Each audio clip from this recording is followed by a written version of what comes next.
morning, Bossing. Good morning to White Angel 1111. Good morning sa iyo, Scorpio. Ang pick-a card mong ito ay para ngayong weekly na ito. Hindi lahat ay makaka-resonate sa pick-a card na ito. Kunin lamang ang mga enerhiya na siyang magiging gabay para sa iyo. Sinasabi rin dito na ikaw ay patuloy na manalangin at gabayan ng ating Panginoon. Sinasabi rin dito, Scorpio, na magpakatatag sa atin sa araw-araw na pamumuhay. Naway lagi ka nasa mabuting kalagay, Scorpio. Ito ang yung sinasabi sa pick-a card na career. Wow, Wheel of Fortune. Sinasabi na iikot na ang yung kapalaran, iikot na ang yung magandang kinabukasan ngayong linggong ito.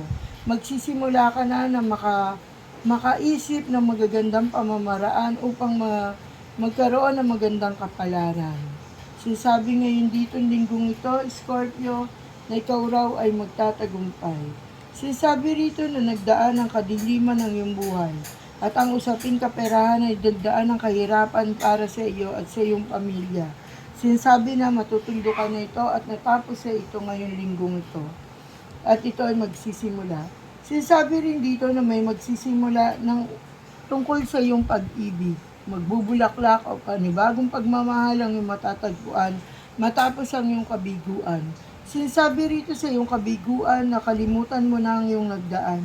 Sinasabi ang nakaraan na ito ay wala na idulot sa iyong maganda.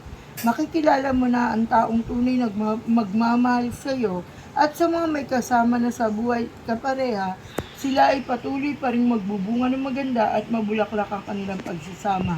At ang ilan naman na Scorpio ay nakatagpo ng mga partner na naloko lamang sila. Sinasabi na sila ay nagkaroon ng third party at ito ang kanilang natuklasan kung kaya't sila ay nagkahiwalay. Salamat, Scorpio. Ito ang iyong pick-a card ngayong linggong ito. Bye-bye!